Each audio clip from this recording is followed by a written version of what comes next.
which is a chance when we get to discuss on-chain events. We have some of the smartest analysts in the space to come talk with us over a cup of tea, which is also chai. That's where the cha-cha chats comes from. So today I'm here with Sasha Gibali from Kaiko, which is a digital assets data provider, as well as Nicholas Merten from DataDash. So do you guys want to introduce yourselves? Yeah, definitely. I just want to say, Molly and Sasha, it's an honor to be here with you guys. I appreciate you having me on. For those of you who may not know me, my name is Nicholas Merten. I'm the founder of both DataDash, which is one of the largest YouTube channels for cryptocurrencies, and along with that as well, DigiFox, which is kind of an all-in-one finance app. But basically, I've been in the space for the last 3 years. I've been studying financial markets for the last 9 years. And it's been an extraordinary journey going from more of traditional markets into the craziness that is crypto, especially with what's been going on here over the last few weeks. So very excited to chat about it and hear your thoughts, Molly, as well as Sasha's as well. Yeah, thanks, Nick, and thanks for having us. It's a pleasure to be here today. My background originally was in aerospace, and back in 2014, 2013, I got interested through internet security into the crypto world. And since I've always tried to get into it, and finally last year, I got into it when I was in business school, and then started at Kaiko about a year ago, where we're working on market data for the both centralized and decentralized infrastructures. So I just want to say before we start that for anyone watching, you can find us on Twitter. You can find us on YouTube, which is CoinMarketCap official. And you also can find us at our CoinMarketCap chat, which is coinmarketcap.com/chat/cha-cha-chats. And you guys can feel free to throw in questions in any of those platforms. And hopefully we'll answer them after Nick does his chart demonstration, which will begin now. Awesome, Molly. Thank you very much. All right, I'll go ahead and get the screen up here real quickly. All righty. Is everyone seeing that good? Awesome. All righty. So to start off here, my general focus and topic is centered around not only a specific cryptocurrency, and that is Kava, as many people have probably been hearing about more recently as DeFi has been all the buzz. But not only focusing on decentralized finance, but also talking about a broader umbrella play within the DeFi space. For those of you who have maybe even been researching decentralized finance or DeFi, many people have probably associated that most of decentralized finance is on Ethereum at the moment. And as much as that is completely true, I'm a big fan of Ethereum. And as I mentioned earlier, we've actually built a crypto smart wallet on Ethereum called DigiFox.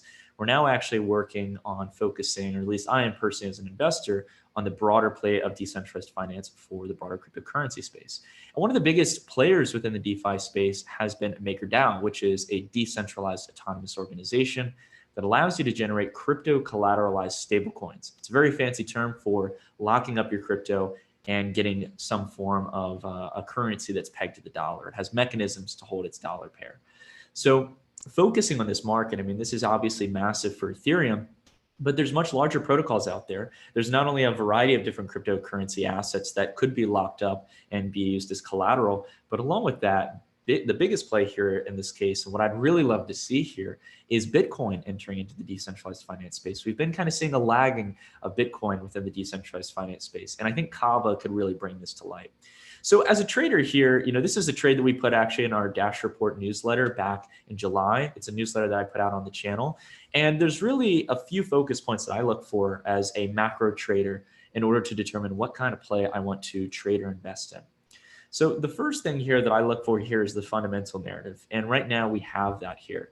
As you can see here on the left-hand side, I basically just wrote down a simple 2-paragraph note to remind myself of why I believe Kava is actually fundamentally valuable. Being able to be a multi-chain protocol, tying in all these different assets, being able to generate a stable coin. I know this seems simple, that has its symbol as USDX versus DAI. It's very difficult to explain to people what DAI means, that it's a dollar stablecoin in this case, which is MakerDAO stablecoin. In this case, USDX is much more fitting. It taps into deeper liquidity. And then along with that, so we have the fundamental narrative here, a broadening of the DeFi space. That's the first check mark as a kind of macro trader that I look for.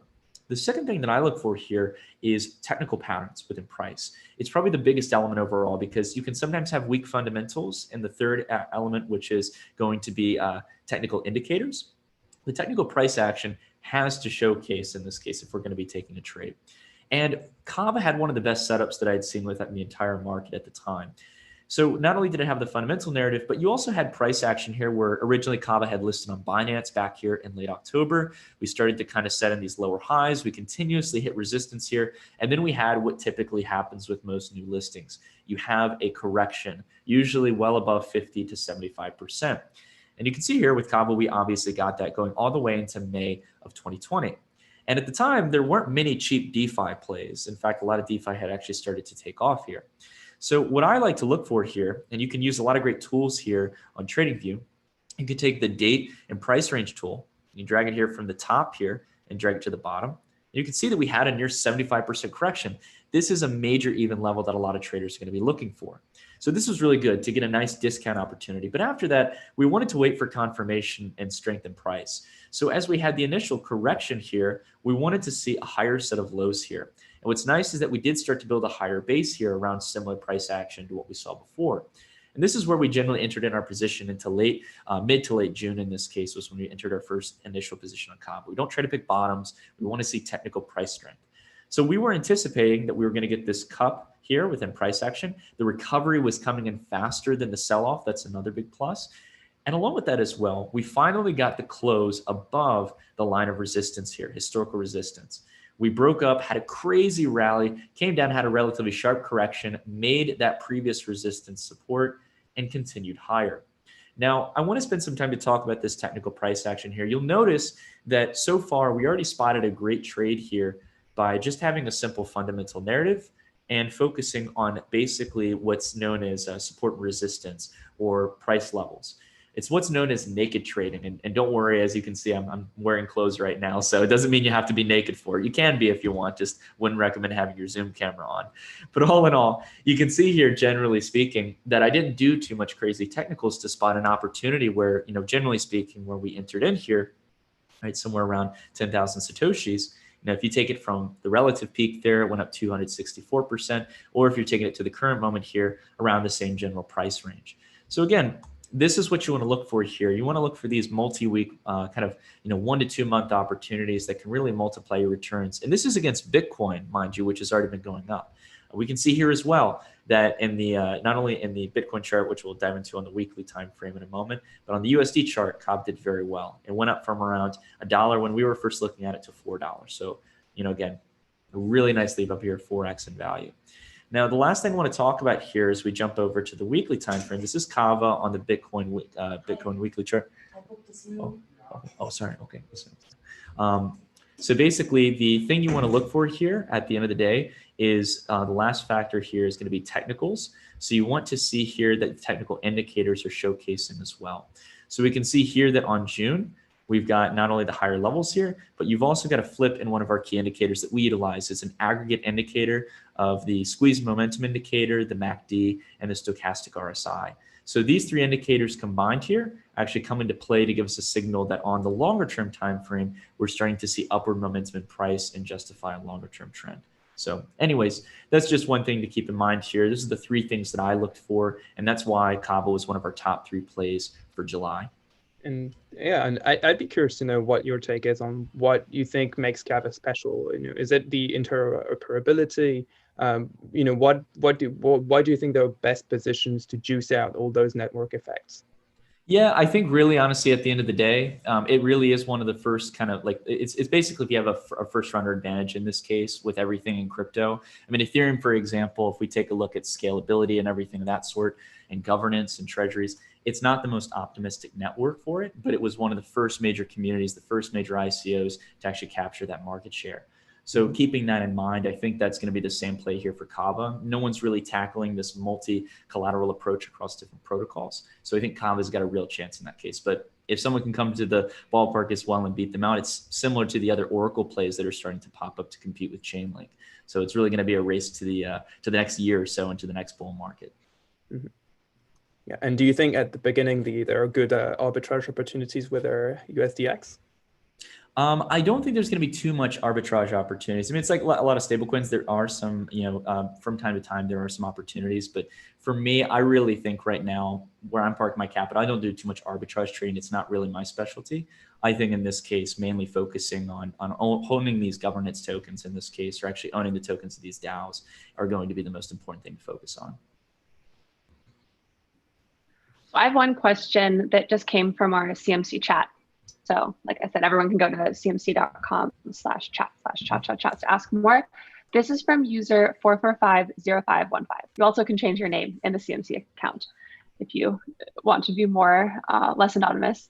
So he or she asks, love that you benchmark to BTC. Do you do so personally? Is the MicroStrategy risk management approach going to catch on? Yeah, so I usually focus on Bitcoin or Ethereum as my pair, because if I'm not outpacing Bitcoin or Ethereum, the two largest plays in the market, it's usually meaning that I'm in the wrong altcoin. It's a very simple way to look at it. In the sense like the microcap strategy, I would say that again, with smaller caps, you do have market to scale. I know a lot of people always want to focus on the microcaps, and that's not only is the best because they can be more risky and more unknown and less established, but if you have a broad range of exposure to the small caps, you're generally going to get a higher rate of return. This is the same as stocks and pretty much any other asset class out there on the market. So it's been my general strategy to focus on small and mid caps similar to Kava. Yeah, although high yields these days in traditional markets, they have only a few percent. Yeah, no, exactly. Yeah. So I think I'm very interested, as I mentioned, we have a crypto wallet that focuses on a lot of the kind of higher interest rate earning opportunities, but not the ridiculous ones you see in some of the DeFi protocols, more around the kind of, 6 to 8% that you can get on stable coins. So we're hoping to support USDX in the future as well. Yeah, and I think it's important to look not just in dollar terms, but also have a look, compared to how it compares to BTC, to Ethereum, and have comparables, because otherwise you can just completely get misled by thinking you are having an asset that with a good performance, where it's actually just the correlation to the market that drives the performance. Absolutely. Hey, I was going to say real quick, I'm happy to dive into some more questions on Kava here. But if you wanted to go ahead and share your chart, I actually got to move real quick. I'm in a shared co-working space, but I'd be happy to dive back into Kava in just a moment and give you some time to jump in on your coin if you want, man. Sure. I have I can follow up on the question I asked. I had a little bit of a wrong emphasis there about MicroStrategy. So MicroStrategy is the news that just happened recently where the company bought about $250 million in Bitcoin because they didn't trust USD to hold its value. So I guess, Sasha, do you think that, rephrasing this question from the user, do you think that their risk management approach is going to catch on with more companies also kind of seeking refuge in the dollar right now? I think it's a fascinating fact. I don't know if it's more of a PR move. It does seem something very unusual from a public company, and like having this sort of allocation strategy. I think it is an interesting attempt. I mean, first, all you have to do in the background to do this allocation of $250 million is not trivial. So I think it's interesting to see the crypto infrastructure now getting more mature and being able to accommodate this kind of allocations. How, if it's going to work out for them, hopefully so. And I do think there's a high value proposition in having an asset that is more decentralized and controlled with the different rules of control. But it is definitely a bold move that they took, which is good for the space, I guess. Yeah, I feel like during a pandemic, maybe bold moves are the right moves. And also you get into a situation where, what is risk? Because when you're in the context of a crisis, it's, usually risk is more, okay, you look at the volatility. In the crisis, it's more about the unknowns. It's, you don't know what's going to blow up. You don't know what is going to happen. And so measuring risk is really difficult. And so maybe a couple years down the line, it might turn out, something happens and Bitcoin wasn't as risky as what we thought. Here's another question from the audience that just came in from Ruben Weekend. I'll call it Ruben for now. Where do you see Kava in the end of the year? This can go to either of you guys. It's a pretty broad question. I guess you can kind of go with it as you will.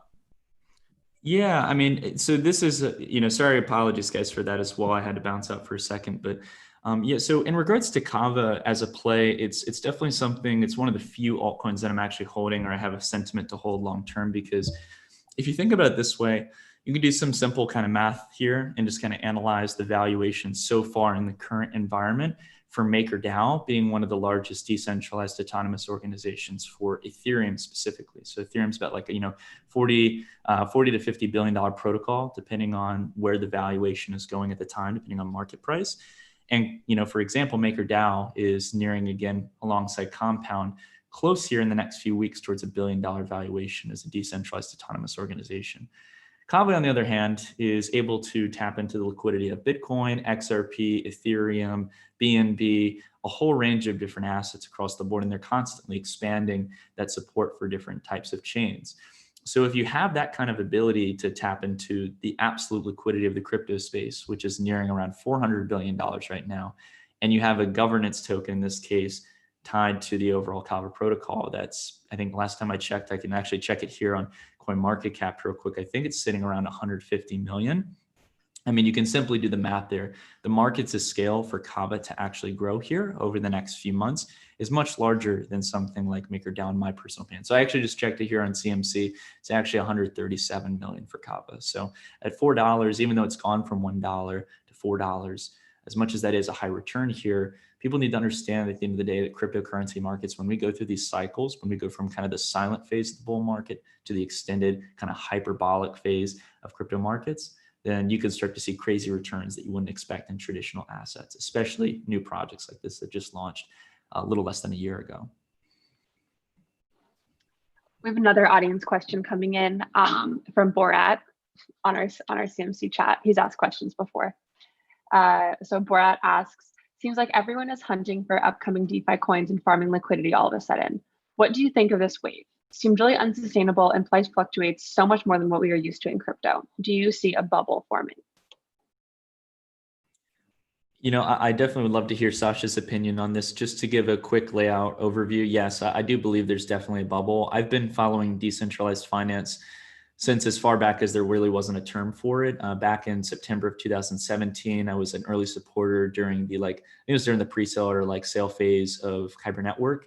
Loved what they were doing. I loved the concept of decentralized exchanges, followed Compound back in 2018. The problem with all of these new tech waves is just like with blockchain and smart contracts in general, you're always going to get people who build grandiose ideas about what this technology is going to be able to do within a certain period of time. And that usually tends not to be the case. Usually have about 10% of expectations for what people are promising to deliver in this space.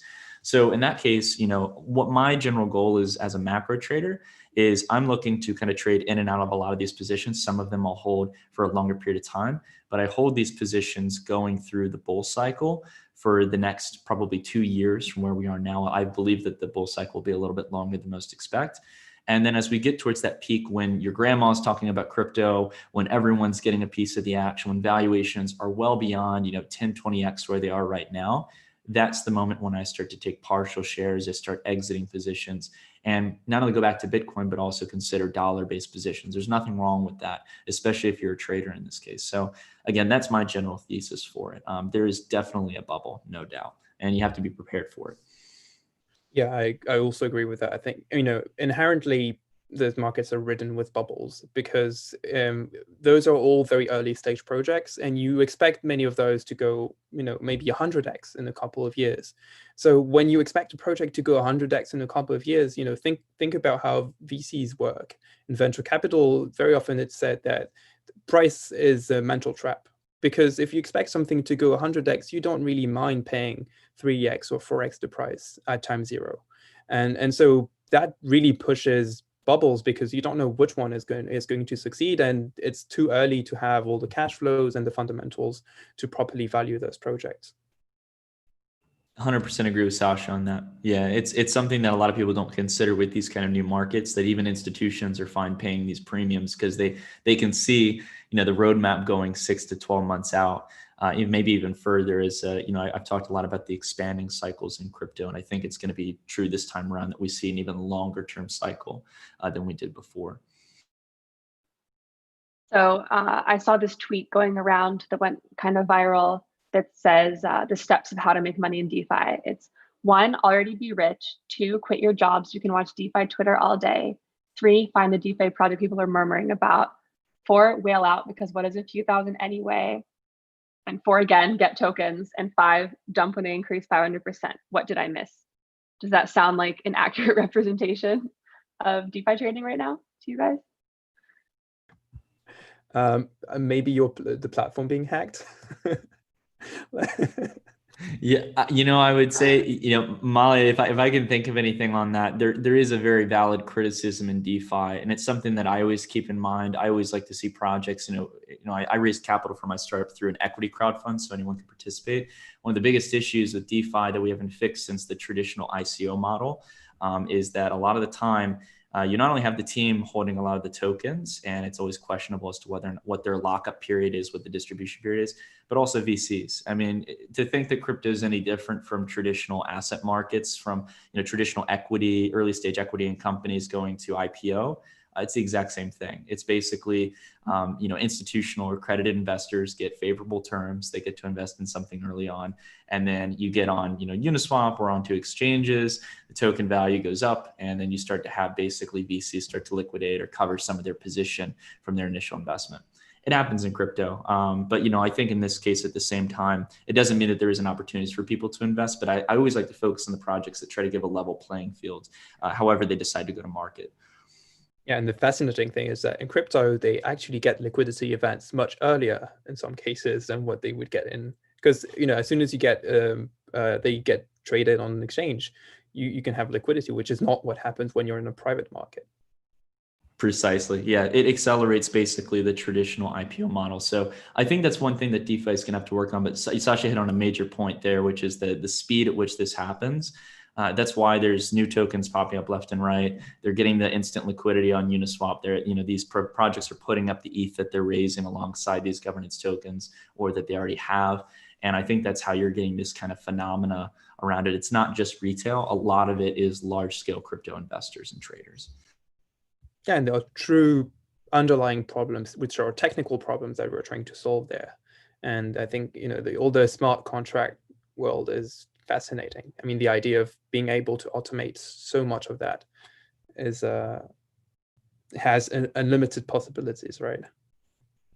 Absolutely. So I have another question from Fine Kava, good name, on our CMC chat. There's 2, but I'll start with 1. This is for Nick, but either of you guys can answer. Do you think the bull market is going to run for 2 years? With 2 question marks. So it's a super, he's very curious. Yeah, I think it's a good question. So I talked a little bit on my channel, and I don't want to break the format of the show having one chart, but basically one of the key charts that I always show people is the BLX chart. It's the longest standing and most accurate measure of liquidity for volume on Bitcoin's price history. And what you see going all the way back since 2000, the summer of 2010, and now we're actually here in the late summer of 2020, 10 years ago, we've basically had 4 major cycles in Bitcoin before. We had one that was 11 months. And then ever since that first cycle, each cycle has added around 11 to 13 months. If you want to just even it out there, it's 12 months. So basically a year. And what I think a lot of people are missing on this cycle, and I'll stick to my guns on it, even if we start picking up and go beyond 20K here soon. My belief is that we're going to, if we do the simple math and look at the consistency of each of these cycles, we are not going to be setting a peak until we get towards November, December of 2022. So almost stepping into the beginning of 2023. And from now, that's well over 2 years from now. So I think the key thing to keep in mind is to keep your time horizon much longer than most people are anticipating. There will be plenty of opportunities, so don't feel like you've missed out with the market performance we've had. But outside of that as well, keep your price targets optimistic as well. I think if we look at the stock to flow model, we're going to be at a minimum of $100,000, but it tends to be in the last 2 cycles we overshot it. So even though my conservative target is 100K, I do believe there's a chance for 150K, 200K for Bitcoin if the institutions really come ripping in, or if there's news of an ETF. So yes, I do believe it's going to be about 2 years. So a little bit of a loaded question, but build some context in there as well as to why I believe so. And I will ask his second one. Well, I'll ask a second one and then you guys can both answer. This is, what is your trading strategy to take profits during the tail end of a bubble to start taking profits at 20 times. 20 times what? Anyway, so Chelsea, you can talk about the bull market, and then you guys can both talk about trading strategies for taking profits at the tail end of a bubble. Yeah, I was just going to say on the bull market, slightly more conservative. I think that, who knows what's going to happen in the next couple of months. I think, the impact of COVID is still not clear to me. There are many things changes that I think we're denying and that are profound to the way we work and the way people interact. And it can benefit the DeFi space totally. And I hope this is going to be the case. But I think there are too many unknowns. And, if there is a liquidity crunch or anything, this will also affect, I believe, crypto markets. And yeah. And what was the bubble? What is the trading yeah. strategy to take profits during the tail end of a bubble? Well, I mean, you could also go short right now, right? That's another way to do it. Going short is always tricky because you need to be there at the right time, and you could get crushed in the rest of the bubble before it bursts. I think as Nick said very well, I think you can also take the temperature in looking at social media, looking at what people say around you, and usually when things dim down a little, and you see those projects are going on, and there is new collaborations starting up, that they're about to launch products. I think usually those are positive signs that potentially they are being undervalued, and it's a good time to get back in. Absolutely. Yeah, I think, Sasha, that's a good analogy of taking the temperature, checking if the market's got a bit of a fever for cryptos as an asset at that time. I think there was the two questions you brought, Molly. There was one about, generally speaking, about the bull market. I do agree with Sasha that my biggest concern in this case is not, the short-term moves where whales will move the market, trying to trade against one another over derivatives platforms, which is like kind of the BART charts that many people talk about. I don't get worried about that because I know it's short-term. We recovered from the last one just about a week ago. The thing that I have concern about is, as basically Sasha mentioned, is, this idea of a liquidity crunch is very real in a world where central banks are making dramatic shifts in monetary policy. But I think what's nice here is that you've got this new entrance of stable coins into the space where people are going to be satisfying any basically like coverage of dollars to these opportunities to earn high yields of interest. So again, that's one thing that I'm really interested in. But in the sense of like taking profit in the sense of the tail end of a cycle, there's a lot of different strategies you can go about. As you mentioned, Sasha, I think with all the new platforms coming out now and giving that opportunity to go short, I think that there is a real opportunity now for a lot of people to benefit both ways, which is really cool. The problem that I see and stuff with like shorting and stuff for most people is if you're in the US, you usually can't access most derivatives platforms or any kind of high degree of basically a lot of these platforms. And the second thing as well is I would say that if you end up being able to take a short position on the market towards the tail end, to wait first for basically reversal patterns in price and to stay away from margin. So what I would say is if you're going to take a short position, do not trade it on leverage. And along with that as well, wait for the first pullback, like significant pullback, wait for a new lower high to be set in and a lower low to be set in. It's basically this kind of zigzag downward pattern. If you see that, you can be pretty much rest assured that the market's going to probably pull back. And then outside of that as well, as someone who's just generally trading long term, the best thing I can say is when you get up towards your general price target, as we talked about, some people are shooting for 50K, 100K, 200K. When you finally get to that price target, you feel is the top and you see the kind of vertical price action.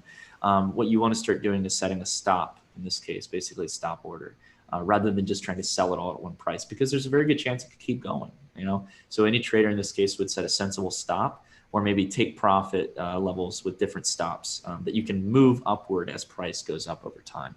So that's what I'm generally going to be doing for this next cycle for the most part.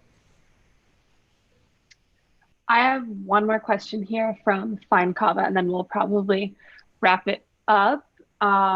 This again can be for both of you. How much of a crypto portfolio would you weight towards BTC and Ethereum versus DeFi coins right now? Good question. Sasha, you want to take that one? Well, I mean, you have the modern portfolio theory that would tell you, okay, look at the returns and then look at the correlations between those assets, denoise those correlations to make sure you don't have numerical issues, and then you can compute some optimal allocation. I think it's really hard to do, especially, it's already hard in traditional markets, but even more so in crypto. At the end of the day, I think it's, especially in those times, I would say what you think is going to be is more being more undervalued, and what you think has more long-term potential. And there's also a robustness aspect.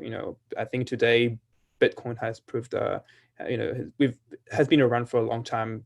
Back years ago, people would have thought, okay, what could happen if tomorrow there is a fork, or if something happens and all the assets disappear and vanish from one day to the next. I think this concern has reduced tremendously. So personally, I think I would put a bit more weight towards Bitcoin, but that's a very personal view. It's not investment advice. And there is definitely a lot of potential on ETH and DeFi coins. Yeah, to build what Sasha said in this case, I mean, it's always good to have some form of protection. I think risk management is always going to be deterministic on what your time frame is for what you're investing. Whether or not you're in a position to lose it all and be okay, or if this is serious money. I don't like the statement. A lot of people will say, like, investing in crypto, act like, you're going to lose it all. I mean, crypto is historically, at least with Bitcoin, we've been setting higher significant lows and higher significant highs. So I would say, if you can buy rationally in the early period, which we're in, most people should be relatively well positioned if they're looking into the next year or two. But at the same time, as Sasha mentioned, the risk management will be different per person.